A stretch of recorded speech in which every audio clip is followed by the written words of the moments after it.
मान्यवर, मैं आपसे निवेदन करने जा रहा हूं कि पेड़ पौधे आनंदित हैं, नदी आनंदित है, तालाब आनंदित है, झरने आनंदित हैं। कितना आनंद है इस संसार में, सुखी सुख है मेरे भाई। विचार करिए आप, प्रकृति का कण कण आनंद में जी रहा है,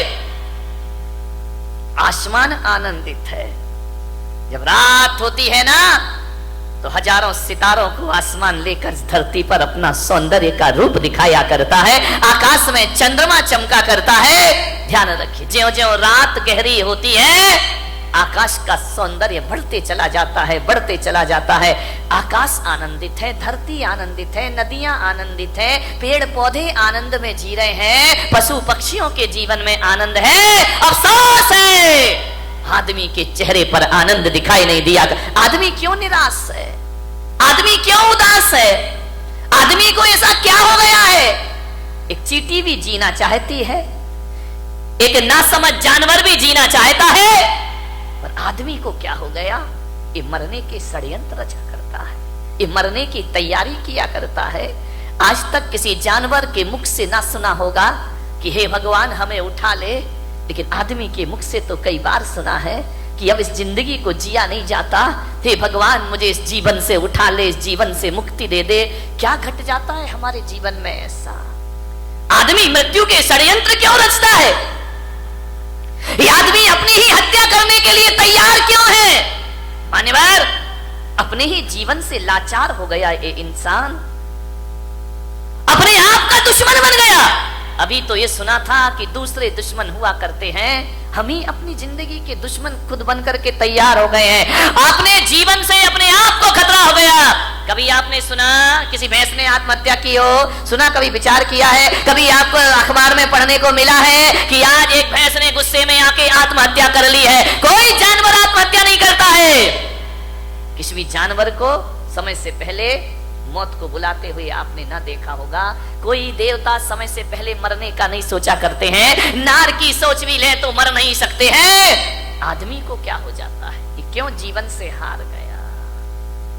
थोड़ी सी प्रतिकूलताएं आई और आदमी जिंदगी से हार जाता है। नहीं मेरे भाई, समस्याएं किसके जीवन में नहीं होती हैं?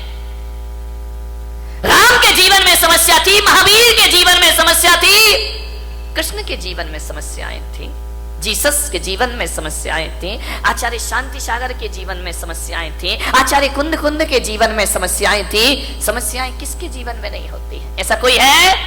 समस्याओं से रहित जीवन नहीं होता, ध्यान रखिए। और हकीकत में देखा जाए तो समस्याओं का नाम ही जिंदगी हुआ करता है। आसानी से जिंदगी मिल जाए तो जीने का मजा खत्म हो जाएगा। एक बात बताइए, यदि समस्याएं नहीं हो तो जीने का मजा क्या है?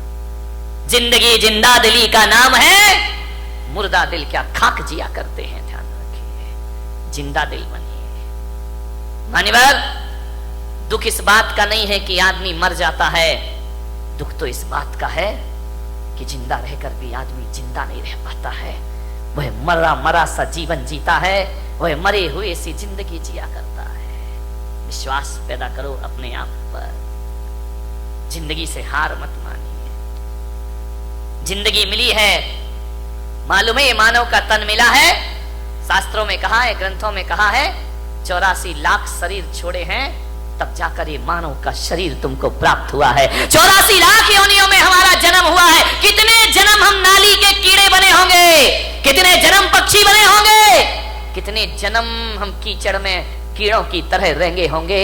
हर जन्म में हमने प्रार्थना की होगी ईश्वर से कि हे ईश्वर, एक बार मुझे मनुष्य का चोला प्रदान कर दे, हे ईश्वर एक बार मुझे मनुष्य का तन प्रदान कर दे। इसलिए आत्महत्या करने के लिए नहीं, जिंदगी की अंतिम सांस को पूरी ईमानदारी से जीने का प्रयास करिए। अंतिम सांस भी पूरी जिंदा दिली के साथ जिएंगे। क्यों हार जाता है आदमी?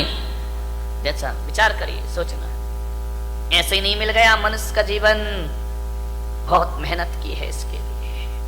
मनुष्य का जीवन मिला, ऊंचा कुल मिला, अच्छी खानदान मिली, दिमाग मिला, बुद्धि मिला, शरीर मिला, फिर भी इस जिंदगी से हाथ धोते हो आप। अब तो घबरा के कहते हैं कि मर जाएंगे, अब तो घबरा के कहते हैं कि मर जाएंगे, और मरकर भी घबरा गए तो फिर बताओ अब किधर जाएंगे? दूसरा हमारे पास कोई रास्ता है नहीं। जिंदगी मिली है, अच्छे से जियो, तरीके से जियो, सलीके से जियो। बहुत कम जीवन मिला है, इसे उदासियों में मत गुजारिए। जिंदगी भीख में नहीं मिलती, जिंदगी बढ़ के छीनी जाती है। जिंदगी भीख में नहीं मिलती, जिंदगी बढ़ के छीनी जाती है। अपना हक संग दिल जमाने से छीन पाओ तो कोई बात बने। सर झुकाने से कुछ नहीं होगा, सर उठाओ तो कोई बात बने। पोंछ कर अश्क अपनी आंखों के, मुस्कुराओ तो कोई बात बने। मुस्कुराओ तो कोई बात बने। उदास मत जियो, जिंदगी को बुरे आनंद के साथ जीने का प्रयास करो। विपत्तियां, संकट, दुख किसके जीवन में नहीं आते हैं? सबके जीवन में आते हैं। मुश्किलें आती हैं, परेशानियां आती हैं, विपरीत वातावरण बनता है, लेकिन जीने की आस मत छोड़िए। जलजले आते हैं, तूफान आते हैं, उड़ीसा में चक्रवात आता है, गुजरात में भूकंप आता है, हजारों लोग बेघरबार हो जाया करते हैं। लेकिन एक बात ध्यान रखो बारामती वालों, इतने बड़े भीषण आंधी तूफान के बाद, भूकंप के बाद भी जो आदमी जिंदा रहता है वो अपना उजड़ा हुआ आशियाना फिर से बना लिया करता है, वो अपना घर फिर से निर्माण कर लेता। क्या हुआ, जिंदगी कितनी बार छीनेगी, फिर बना सकते हैं। अगर हौसले बुलंद हो तो आंधियों में चिराग जला करते हैं। ध्यान रखिए, आज समस्या है बहुत बड़ी। आदमी अपने जीवन का दुश्मन हो गया है, अपनी ही जिंदगी का दुश्मन हो गया है इंसान। शहरों में बड़े बड़े व्यापारी आत्महत्या कर रहे हैं, महानगरों में व्यापारी आत्महत्या कर रहे हैं, गांव में किसान आत्महत्या कर रहा है, घरों में किशोर आत्महत्या कर रहे हैं, महिलाएं आत्महत्या कर रही हैं। थोड़ा सा निराशा हुई, थोड़ा सा मन का नहीं हुआ, थोड़ा सा प्रतिकूल वातावरण हुआ और आदमी मरने को तैयार है। और एक बात बताओ, बारामती के लोगों से मेरा निवेदन है, इस पंडाल में ऐसा कोई व्यक्ति बैठा है जिसने आज तक आत्महत्या का विचार ना किया हो? है कोई महान आत्मा? मैं दर्शन करना चाहता हूं। एक बार भी पूरी जिंदगी में मरने का विचार नहीं। महिलाओं तुम्हारी तो जय हो पंचम काल की, ये तो इतनी बार मरती हैं लेकिन एक बार भी नहीं मरती है। विचार करिए, सोचना है आपको। बात बात पर आदमी मरने का सोच लेता है। ऐसा कोई नहीं होगा इस दुनिया में जिसने अपने पूरे जीवन में एक बार मरने का ख्याल भी ना लाया हो। मर नहीं सका वो बात अलग है, लेकिन मरने का ख्याल तो सबके भीतर आ जाता है। थोड़ा सा मन का नहीं हुआ, मैं महिलाओं का तो नहीं, यहाँ की महिलाओं की बात नहीं कर रहा हूं।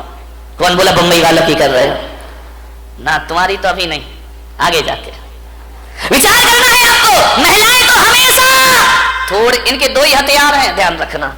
या मैं मायके चली जाऊंगी या फिर मैं मर जाऊंगी, आत्महत्या कर लूंगी, सुसाइड कर लूंगी, मैं नहीं जीऊंगी, तंग आ गई जिंदगी से। महिलाओं से मैं बात बात पे आत्महत्या के विचार मत बनाइए, मरने के विचार मत बनाइए। ध्यान रखिए, विचार करिए आप, बहुत अशुभ विचार है। भगवान महावीर कहते हैं मरने के विचार भाव हिंसा कहलाया करती है, और भाव हिंसा को द्रव्य हिंसा से भी बड़ा पाप माना जाता है। अरे देही हिंसा उतनी खतरनाक नहीं होती है जितनी वैचारिक, इससे बड़ी क्या हत्या, दूसरों की हत्या करना भगवान महावीर ने पाप कहा है। एक इंद्रिय जीव को भी मारना भगवान महावीर ने पाप कहा है।